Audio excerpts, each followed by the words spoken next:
Olá, bem-vindas e bem-vindos a mais um programa, esse programa que tem trazido conteúdos tão edificantes para a sua vida, principalmente nesse mês da família, né? Conteúdos que eu tenho certeza que vão abençoar a sua família e a família dos seus conhecidos também, dos seus amigos, dos seus familiares. Então compartilha o link do nosso programa, compartilha nos seus grupos do WhatsApp, nas suas redes sociais e vamos lá para mais um programa. Eu sou a Mariluze e esse é o Conexão Feminina.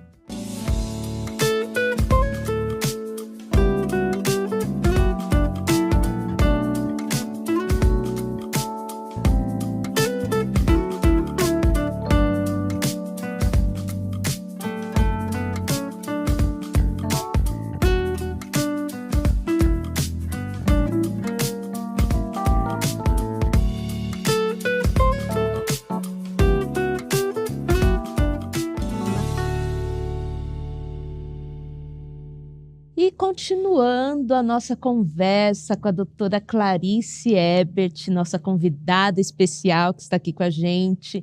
Aliás, se você ainda não assistiu o programa anterior com ela, corre lá e assiste. No canal Promessistas Brasil, TV Viva Promessa, você tem lá o link do programa que você ainda pode assistir e compartilhar também com seus amigos, com a sua família. Tá bom? E hoje nós vamos continuar a nossa conversa com a doutora Clarice. Vamos falar sobre saúde mental na família. Doutora, mais uma vez, muito obrigada por estar com a gente. Seja bem-vinda. Eu tenho certeza que esse conteúdo vai abençoar muito a vida das pessoas que estão nos assistindo. Então, muito obrigada mesmo. Agradeço pelo convite e conversar sobre os assuntos da família sempre é muito prazeroso para mim. Gosto muito, eu acho de grande relevância para todos nós, e é um prazer e uma alegria estar aqui no seu programa. Muito obrigada. Bom. O prazer é nosso. Doutora, nas suas redes sociais, você publicou textos muito interessantes sobre a saúde mental no casamento. Como você define um casamento saudável? Sim, um casamento saudável, novamente, né, como falamos no programa anterior, assim como não existem famílias idealmente saudáveis, também não existem casais perfeitos, nem casais totalmente saudáveis, sempre há alguma coisa a ser melhorada, a ser acrescentada, o casal está sempre se construindo, né, mas a gente vê algumas predominâncias que podem apontar para se um casal é mais funcional ou menos funcional, mais saudável ou não. Então, o que a gente poderia sinalizar, em primeiro lugar, casais predominantemente mais saudáveis são aqueles que constroem a sua parceria.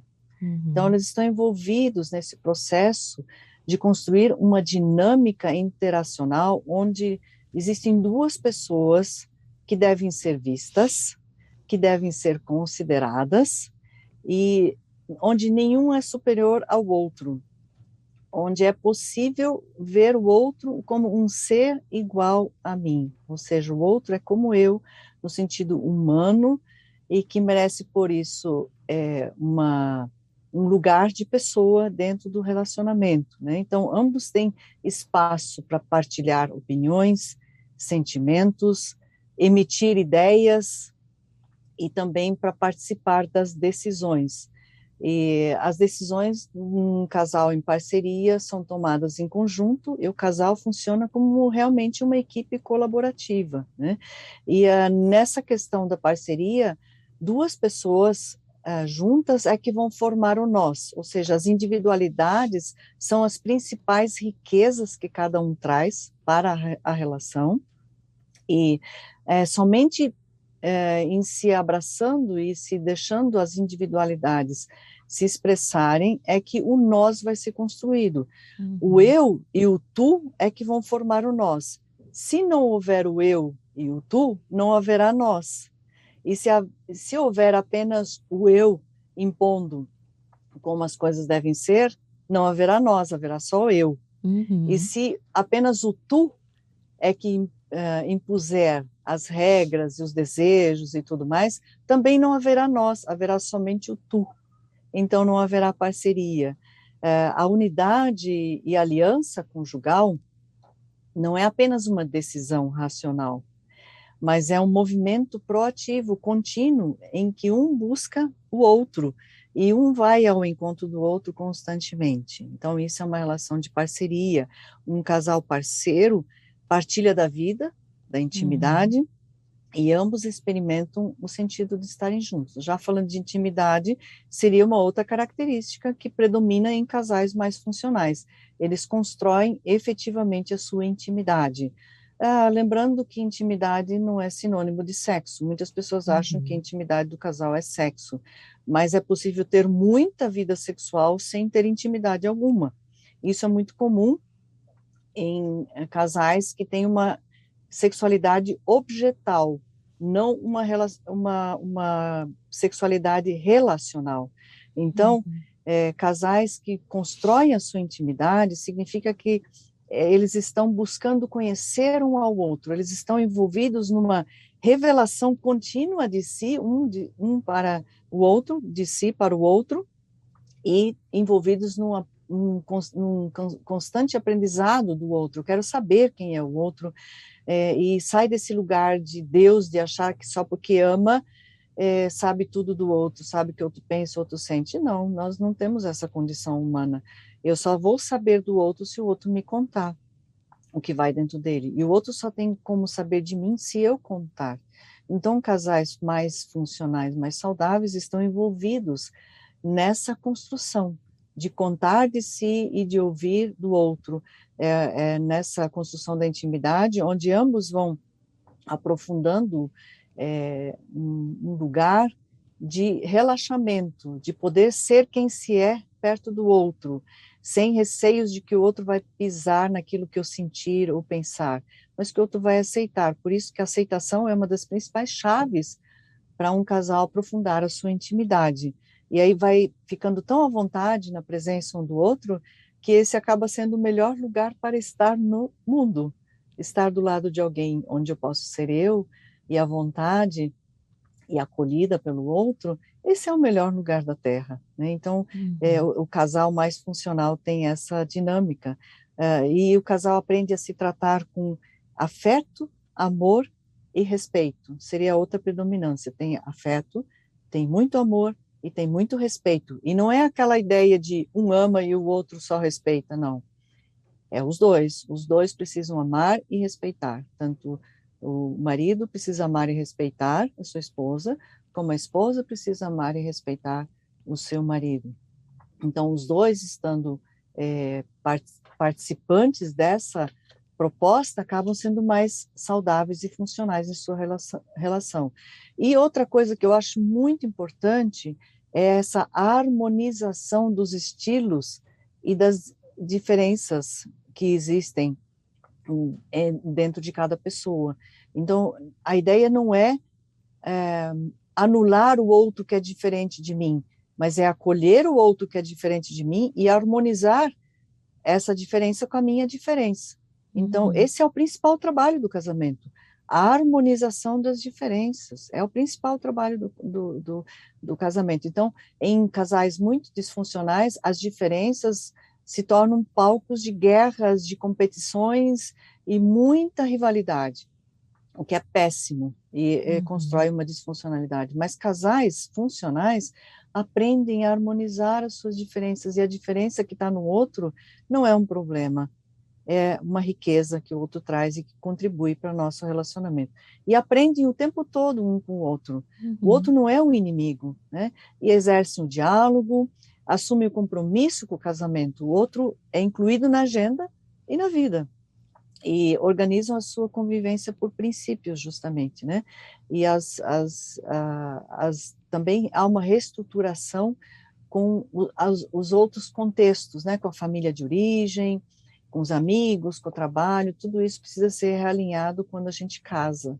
Não dá para continuar tendo posturas solteiras e relacionamentos com todos os outros contextos como se a gente continuasse solteiro. Quando a gente casa, a gente precisa assumir uma postura de pessoa casada. E isso não é ruim. Isso é maravilhoso, é Uhum. libertador e vai contribuir para que o casal seja realmente mais saudável, mais funcional, aí é o que a gente deseja. Sim, sim, muito bom. Doutora, lá nas suas redes, nas suas publicações, você fala da lista 10 ameaças, né, para a saúde mental do casamento. Será que você pode compartilhar com a gente quais são essas 10 ameaças? Eu sei que são muito, assim, o conteúdo é muito grande, né? Nós poderíamos fazer um programa para falar de cada uma. Quem sabe, né? Verdade. Quem sabe ainda fazemos, né, doutora? Mas você pode, resumidamente, compartilhar com a gente quais são essas 10 ameaças para a saúde mental do casamento? Sim, realmente, como você falou, né, não dá para Uhum. aprofundar, porque realmente é muito extenso esse assunto. Sim. Eu tô colocando de um tempo para cá, porque eu fiz uma palestra no passado sobre saúde mental no casamento, algumas estratégias nesse sentido, e Sim. acabei colocando pontualmente uma a uma lá no meu Instagram. É, Quem sabe mais tarde evolui para um livro, eu estou pensando nisso, né, Sim, de olha. colocar isso de uma forma mais ampla. Mas o que que a gente pode identificar como uma ameaça para a saúde mental no casamento? Ah, uma das coisas é a conturbação contínua. É óbvio que todos os casais têm suas crises, têm seus desconfortos, isso é chover no molhado, todo mundo sabe disso. Mesmo aqueles casais que a gente olha assim, não, esse casal aí está tão pertinho do céu, está sentado no colo de Deus, eles são tão espirituais que eles não têm crises. Isso é mito, na verdade, porque todos os casais têm seus desconfortos e precisa, vez ou outra, fazer um alinhamento, né? E comunicar ao outro, olha, o jeito que você fala, eu não gosto, me sinto desconfortável, me ofende, você pode moderar um pouco o seu jeito de falar, ou a sua negligência me incomoda, seu silêncio, enfim, tantas coisas, né, que a gente poderia citar. Agora, um casal que diariamente está em conturbação, está sempre com alguma intriga, alguma briga, um desconforto que gera sofrimento e angústia, a gente diria que aqui esse casal está em ameaça na saúde mental dos envolvidos ali. Então, não é saudável, não é normal estar em conturbação contínua. Se o casal está o tempo inteiro brigando, o tempo inteiro se atritando, tem alguma coisa muito errada que precisa ser vista. Uhum. Outra ameaça é a proatividade unilateral.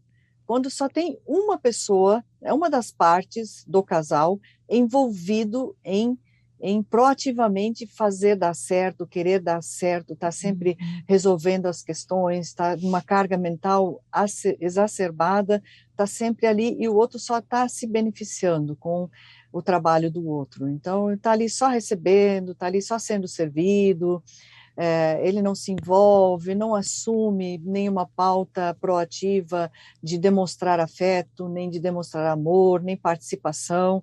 Então, uma pessoa apenas assume isso, e isso pode gerar uma sobrecarga muito grande nessa pessoa que assume sozinha essa parte, e pode também afetar a saúde mental aqui, pode se cansar na caminhada, porque sobrecargas cansam com o tempo, Uhum. e chega uma hora que pode vir a lona, né? Ou seja, aquela Sim. situação tão estressante por longo tempo, segurando todas as pontas, as barras com os filhos, com as crianças, com as coisas da casa, com as contas da casa, etc., e a outra pessoa só usufruindo, acaba gerando uma estafa, né? E Uhum. pode gerar ansiedades, pode gerar depressões e ainda outras situações de ordem pior, né? Aí. Outra situação é o narcisismo dentro do casamento. O narcisismo é quando uma das partes só consegue ter amor próprio, não consegue demonstrar amor pela outra pessoa, ela só consegue se ver, ela não consegue enxergar a outra pessoa. Então, é uma pessoa que tem a tendência de que as suas opiniões sejam validadas, as suas ideias sejam acolhidas, as decisões sejam só feitas por essa pessoa só tem amor por si próprio, o outro é apenas um objeto de interesse para que ele seja feliz o tempo inteiro, ou ela, né, no caso, falando mais da pessoa, genericamente falando, A pessoa narcisista, ela subjuga o outro. Ela tem no outro um servo, um funcionário, ou às vezes uma relação de pai para filho, não tem no outro um parceiro. Então o outro tem que obedecer, o outro precisa se submeter, o outro precisa estar sempre proativamente presente para atender às suas demandas. E se tiver um interesse pessoal do outro, isso não é levado em consideração. O outro não é visto. Então, se você vive muito tempo com uma pessoa assim, você acaba tendo um prejuízo na sua própria identidade. Você acaba com o tempo, de repente, não sabendo mais o que gosta, não sabendo mais o que quer, porque tudo é feito sempre no que o outro quer. Então, as férias é no lugar que o outro quer, a compra é feita só como o outro quer, as comidas que nós comemos é sempre visto só o gosto do outro. Então, nada do cônjuge que vive com narcisista vale. E é muito comum haver muitas desqualificações do narcisista para o outro, porque o narcisista ele tem uma necessidade de ser quase que deificado. É como se ele tivesse que ser suprido em tudo pelo outro. Só que é insaciável esse suprimento. O outro não vai dar conta nunca de suprir. E ele vai ser desqualificado o tempo inteiro por isso. E viver do lado de uma pessoa assim pode ter um comprometimento psíquico gravíssimo aí com o tempo, né? E aí tem também uma outra ameaça que é a psicopatia, que já é de ordem mais grave ainda, né? E que a gente vê nas pesquisas que nós temos um grupo significativo de psicopatas na sociedade, infelizmente. A gente geralmente associa muito a serial killers, mas a psicopatia pode ser de ordem grave, moderada ou leve. Então, às vezes, não é um serial killer, talvez não vai matar a outra pessoa fisicamente, mas mata a identidade da outra pessoa, porque o cônjuge do psicopata é apenas um objeto para ele, só é um objeto para manutenção do poder, manutenção do status ou para promover alguma diversão. Então, ele não vê o outro também, e muitas vezes tem a característica, geralmente, da falta de empatia. O psicopata não tem empatia, a ausência de arrependimento, jamais vai se arrepender de alguma coisa, e um comportamento muito manipulativo, com potencial para maldade e para perversão, inclusive, né? E causa muito sofrimento, e às vezes age de uma forma criminosa, com muitos abusos, com muitas violências. A gente vê muitas violências de cônjuges que têm a psicopatia, e às vezes pode evoluir para um homicídio, né? Temos dados aí que não mentem que o feminicídio ainda é um problema grave no nosso país, no mundo também, né? Toda hora a gente tem notícias de um feminicídio, que é diferente do femicídio, né? Até recentemente fui convidada a escrever um capítulo num livro sobre o luto, e para mim foi dada a responsabilidade de falar sobre o luto em casos de feminicídio. E eu pude ver claramente que feminicídio ainda é diferente de femicídio, né? Feminicídio é quando alguém mata a mulher por ser mulher. E aí não é que ela morreu porque foi de bala perdida ou de um assalto, ou coisa assim, mas ela teve realmente essa insígnia. E aí a gente pode perceber, de repente, algum crime, alguma situação que tem algum traço psicopático aí nessa relação do companheiro. Outra ameaça é a mitomania. Mitomania é essa tendência para mentir. A pessoa mente, ela mente com histórias mirabolantes e às vezes coisas pequenas, coisas que não precisaria, mas mente, tipo, eu já tomei banho, mas não tomou, né? Coisas banais, é uma tendência a mentir, e essa pessoa vai perdendo a credibilidade e a confiança no cônjuge, e o cônjuge acaba desconfiando de absolutamente tudo. Então imagina um casal onde essa é a dinâmica, um tem essa tendência, essa mitomania, e o outro acaba não conseguindo confiar em nada. Então, gera um estado de alerta contínuo em tudo que o outro faz, tudo que o outro vê, e o outro se sente perseguido, aí gera uma complicação, dentro da relação, e é muito conflitivo isso, e é muito comprometedor para a saúde mental. Outra ameaça é a fusão, essa ideia de que duas pessoas têm que se fusionar se tornando uma só. Isso pode funcionar muito bem com massa de modelar, né? Quando você pega uma massa vermelha e une com uma massa azul, você amassa, amassa, amassa, e vira uma cor só, a roxa. Isso funciona com massa de modelar, mas não funciona com gente. Não funciona com duas pessoas. Nós vamos continuar tendo dois indivíduos ali, que vão fazer uma troca, que vão ter uma unidade. Essa unidade conjugal, ela é feita, como eu já falei anteriormente, ela é feita por duas pessoas que vão formar o nós, e vão se conectar interdependentemente, né? Mas a fusão é essa ideia de que precisa trabalhar a relação para os dois serem uma pessoa só. E nessa ideia equivocada, muitas vezes, acaba acontecendo a anulação de uma pessoa, e a outra pessoa acaba sendo protagonista da relação, e aí parece que é uma pessoa só, com uma voz só, uma opinião só, mas na verdade é apenas uma pessoa que assume o protagonismo e a outra acaba se anulando. Então não é uma unidade verdadeiramente, não tem um nós ali, né? E muitas ameaças para a saúde mental nessa direção.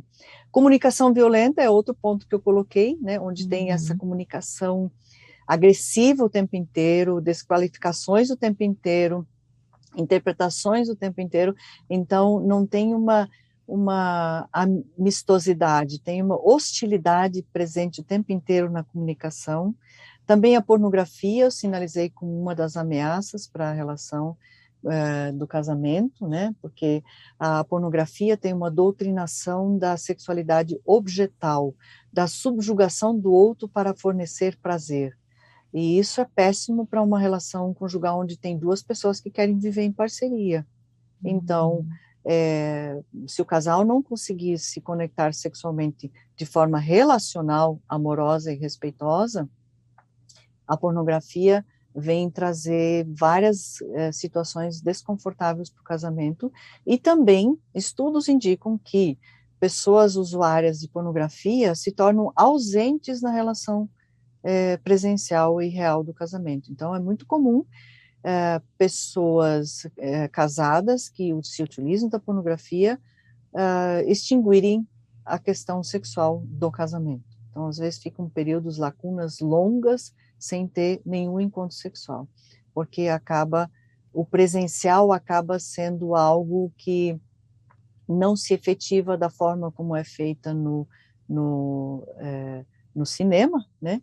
Não é possível, no real não acontece daquela forma, é cinematográfico, aquilo é montado, é montagem, porque na presença no real, na relação real, tem o outro que deve ser levado em consideração. O outro não é só um objeto de uso, de prazer e de busca por um orgasmo.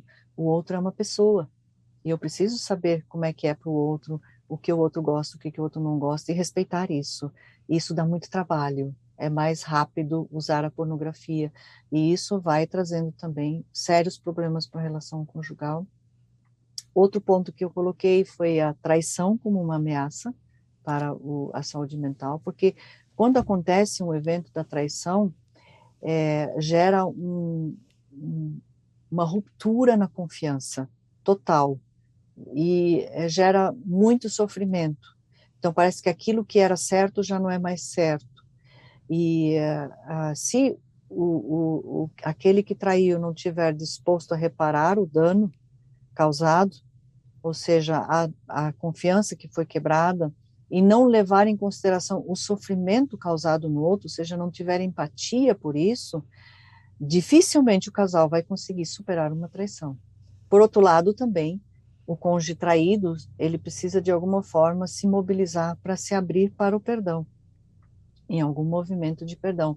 Mas tanto a reparação do dano por quem traiu e o perdão por quem foi traído são processos, não são situações momentâneas estanques, são mobilizações e movimentos após o ato que aconteceu, para que o casal possa se reconstruir novamente numa dinâmica e restabelecer a confiança novamente. Muitas vezes precisa de ajuda, não consegue fazer isso sozinho, né? E como décima ameaça que eu pautei lá nas redes sociais, é a passividade e a agressividade, que é esse comportamento em que ele é passivo, mas é agressivo, tá com uma raiva ali, não fala, não grita, mas está rangendo os dentes, ou acaba se recolhendo, não fala por dias, não conversa por dias, né? Então, um comportamento meio birrento que fica na relação. Muito comum acontecer com crianças pequenas, isso, mas acontece também com alguns adultos, que não sabem lidar com alguns limites na relação, acha que o outro tem que estar sempre disponível, quando o outro diz assim, agora não posso, vamos deixar para depois, acaba ficando emburrada no relacionamento, e claro, né, pincelei algumas coisas aqui, como você disse, né, são tantos assuntos, e eu tenho mais alguns ainda na manga aí para colocar, né, ainda precisamos falar das violências todas, que eu acho que eu ainda preciso aprofundar, precisamos aprofundar o individualismo, que também é uma ameaça, né? Quando tem uma das partes que tem posturas solteiras dentro do relacionamento, ainda não entendeu, ainda não caiu a ficha, que é uma pessoa casada e continua tendo posturas solteiras, e que mostra uma inabilidade socioemocional que não consegue viver dentro da relação conjugal. Então, são muitos assuntos. Sim. O assunto é longo ainda. Longo e precisaria mesmo se aprofundar, né? Quem sabe a gente faz uma série aí de programas para se aprofundar um pouco mais. Nós tivemos no primeiro programa dessa série de temas da família, nós falamos sobre a comunicação violenta, né? Com a psicóloga Márcia Pereira. Então, se vocês não assistiram ainda, vão lá no nosso canal no YouTube e assistam, que está muito bom. Né? Aí nós falamos um pouquinho mais sobre a comunicação violenta. Ótimo. Né? Então, seria interessante mesmo a gente fazer uma série aí para falar sobre cada um desses pontos que realmente é um aprendizado. Né? Que muitas vezes as famílias podem estar vivendo uma situação assim, mas não sabem o que é, né? Não têm o conhecimento do que se trata e que talvez, né, dê até para resolver, né? Buscar ajuda, né? Buscando ajuda. Né? Aliás, eu queria perguntar agora, inclusive, quais as estratégias que o casal pode adotar para manter a saúde mental no casamento?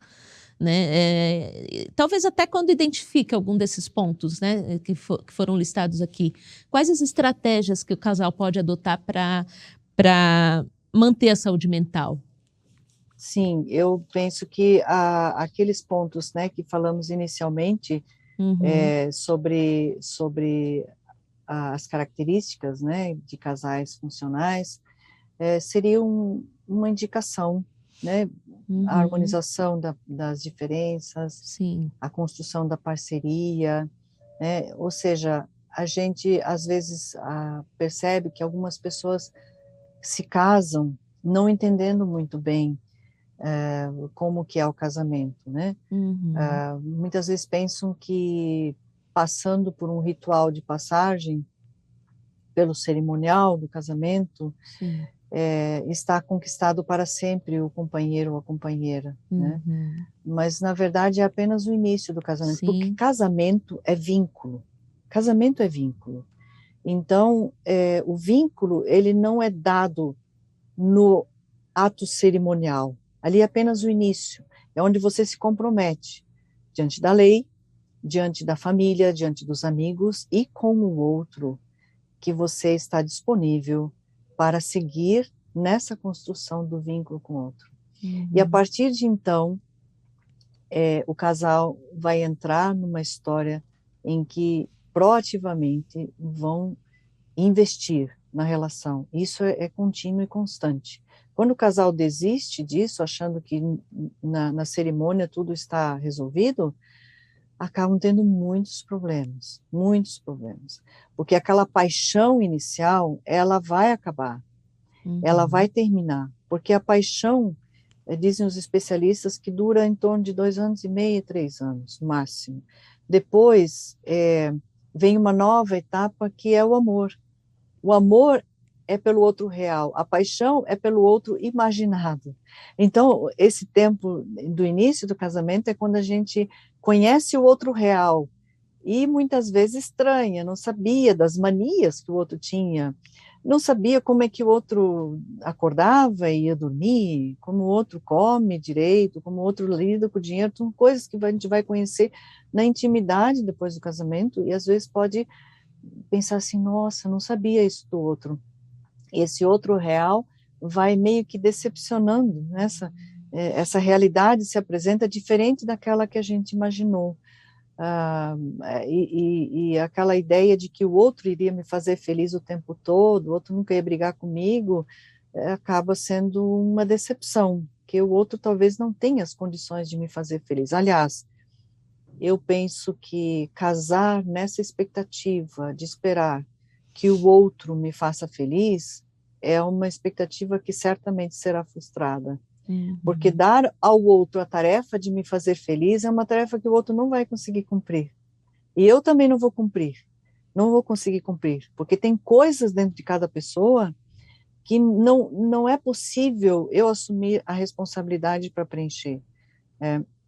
E que tem coisas que só Deus preenche, né? Sim. Sentido de vida, autorrealização, sentir-se pleno, são coisas que o cônjuge é limitado para cumprir essa tarefa. E se eu coloco essa expectativa no outro, certamente haverá muitas frustrações. Então, quando a paixão acaba e eu já vou conhecendo esse outro real, é a hora que pode nascer o amor. Algumas pessoas pensam que quando acaba a paixão, acaba o amor. Na verdade, não, o amor ainda nem nasceu. Porque o amor é quando eu decido, agora que eu conheço essa outra pessoa real, eu decido amar essa pessoa real.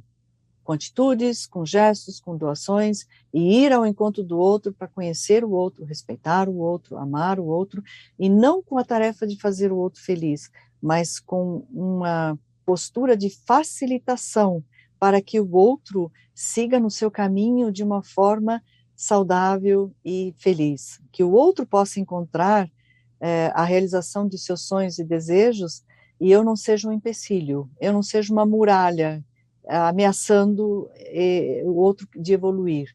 Então, esse é o papel dos cônjuges, de facilitar o caminho do outro, e se alegrar com o que o outro conquista, se alegrar com o que o outro faz, com o que o outro vive também. E na vida conjunta, duas pessoas envolvidas nisso, vai facilitar com que o outro seja suprido em sua parte física, relacional, intelectual e mesmo espiritual.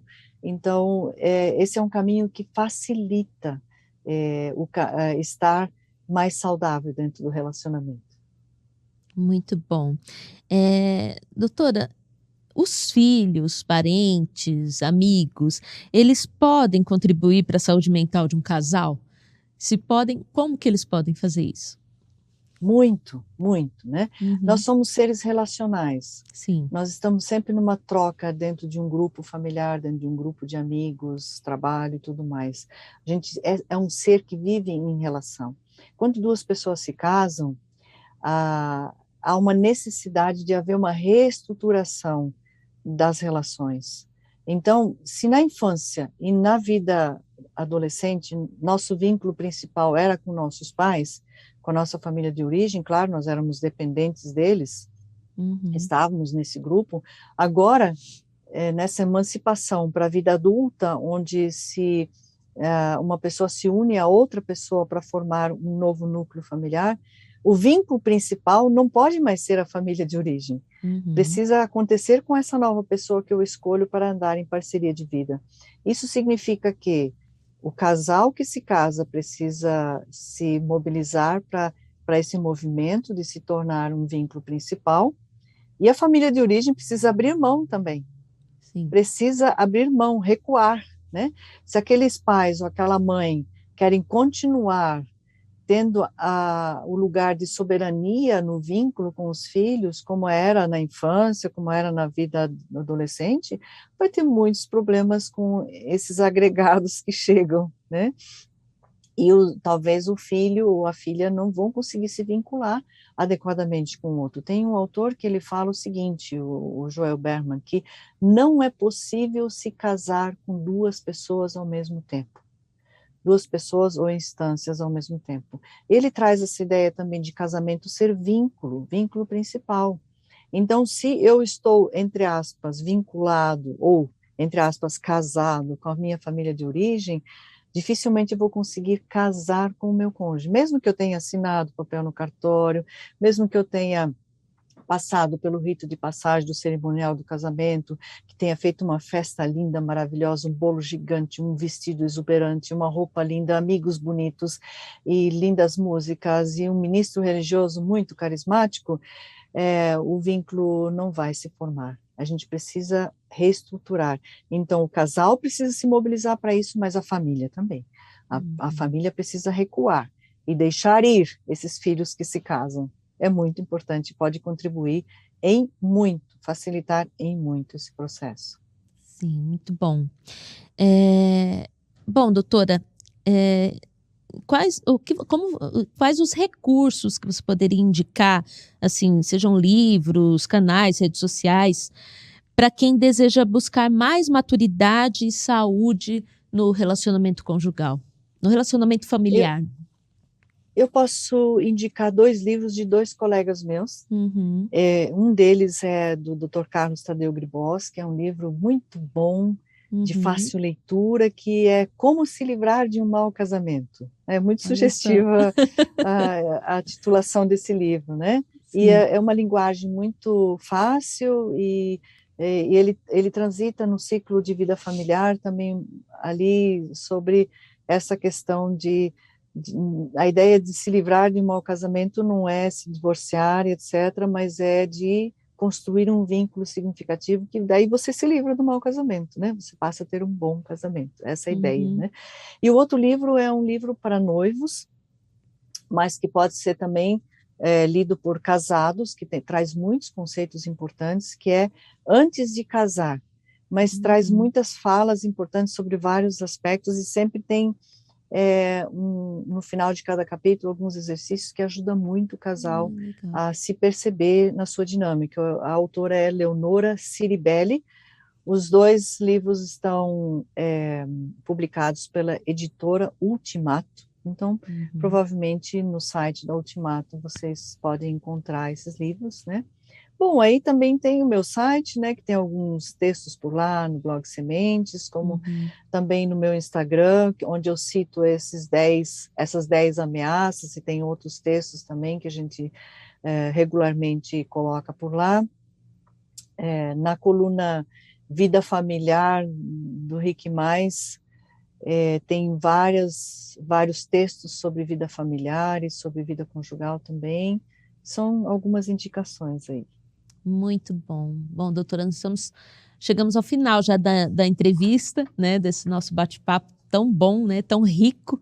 Mas antes de encerrar, eu gostaria de fazer umas perguntinhas rápidas com respostas rápidas, né, que nós sempre fazemos com as nossas convidadas para que as pessoas que estão assistindo conheçam um pouquinho mais dela, né? Conheçam um pouquinho mais da Clarice Ebert, não da doutora Clarice. Tá bom? Então, eu vou fazer essas perguntinhas. Começar com um livro. Um livro que impactou a minha vida foi Uma Viagem ao Coração de Si Mesmo, do psiquiatra Dr. Carlos Hernandes, é um psiquiatra argentino, um senhor já de mais de 80 anos, e ele escreveu esse livro. Ele é, na verdade, um guia de leitura bíblica. Ele dividiu essa leitura em 4 anos para leitura bíblica, né? E esse livro me impactou muito nas partes preliminares do guia de leitura bíblica, em que, assim, conectou algo novo dentro de mim em relação à minha relação com o meu devocional particular. Olha, muito bom, ótima dica. Doutora, um hobby? Leitura, leitura, desde criança. Desde criança, se não cuidar, me perco por horas. Lendo um livro. Passa a noite. Passo, direto, fácil. Muito bom. Um lugar inesquecível? Eu penso que o sítio dos meus avós na minha infância foi um lugar inesquecível, muitas histórias, muitas experiências no meio da natureza, os banhos de rio, as frutas, são realmente... É um lugar inesquecível para mim. Muito bom. E o seu lugar preferido de oração? gosto muito da natureza, de meditar na natureza. Eu percebo Deus na natureza, no sentido de falar comigo por meio de como a natureza pulsa, né, como ela se refaz. E eu gosto também, eu acho que seriam 2 lugares, esse é um lugar e o outro é o meu banquinho de oração. Eu tenho um banquinho de oração que me facilita ficar prostrada de joelhos por um tempo e que facilita a minha meditação, que é um lugar realmente maravilhoso e que eu tenho um lugar de oração preferido aí. Muito bom, doutora. Mais uma vez, muito obrigada. Obrigada por dispor aí um pouquinho do teu tempo, né, para compartilhar com a gente, dividir um pouquinho com a gente de tanto conhecimento. Né? Eu tenho certeza que esse conteúdo desses 2 programas aqui que tivemos muito breves, né? Porque realmente é muito conteúdo para pouco tempo, mas eu tenho certeza que vai abençoar a vida das pessoas que nos assistem, das famílias que nos assistem. Né? Que Deus continue abençoando aí a sua vida, o seu trabalho, o seu ministério, né? Porque o seu trabalho é um ministério. Né? Que Deus continue abençoando a sua família linda aí, né? Você, seu marido, seus filhos, seus netos. Que Deus realmente continue abençoando, conduzindo aí tua vida. Muito obrigada. Eu que agradeço, muito obrigada. Assim também desejo que Deus abençoe a sua vida e esse programa também, né, Conexão Feminina, que tem uma proposta tão linda, né, de abençoar as famílias. Isso. Que Deus te abençoe e muito obrigada pelo convite. Muito obrigada. Espero que a gente possa ter você aqui com a gente, né, e quem sabe aqui presencialmente, né, para aprofundarmos mais aí nesses assuntos. Tá ótimo. Bom? Obrigada. Amém. Olha, encerramos agora, né, essa série de programas que nós falamos sobre família. Você se identificou? Se identificou com algum desses pontos aqui tratados? Identificou a sua família? Conseguiu enxergar alguma coisa? Você viu que a sua família precisa de ajuda? Então busque ajuda. Primeiramente, busque ajuda em Deus, que é o autor da família. Eu tenho certeza que Ele vai te abençoar, que Ele vai te socorrer. Busque ajuda com o seu pastor, busque ajuda com alguém que possa te aconselhar, busque ajuda profissional se for o caso. Mas faça de tudo para que a sua família seja uma família feliz, onde Deus possa habitar, onde a paz possa habitar. Que Deus abençoe você, abençoe a sua família. E se você perdeu algum dos programas, acesse lá o nosso canal no YouTube, Promessistas Brasil, TV Viva Promessa, e para que você possa usufruir do nosso conteúdo lá. Continue acessando também, compartilhando os nossos conteúdos nas nossas redes sociais. Aliás, assista também a toda a programação da TV Viva Promessa, que você também pode colaborar para manter. Né, entre lá no amigosdamissão.org, que você vai saber como que você pode colaborar com a TV Viva Promessa para que mais conteúdos assim cheguem às pessoas e de alguma forma a gente possa levar o amor de Cristo para as pessoas. Adquira também a nossa revista O Clarim. Inclusive na próxima edição nós vamos ter um artigo aí da doutora Clarice. Tem uns artigos muito bons que eu tenho certeza que também vai abençoar a sua vida. Continue conosco, contamos com você. Até a próxima terça. Que Deus abençoe a sua vida, que Deus abençoe a sua família.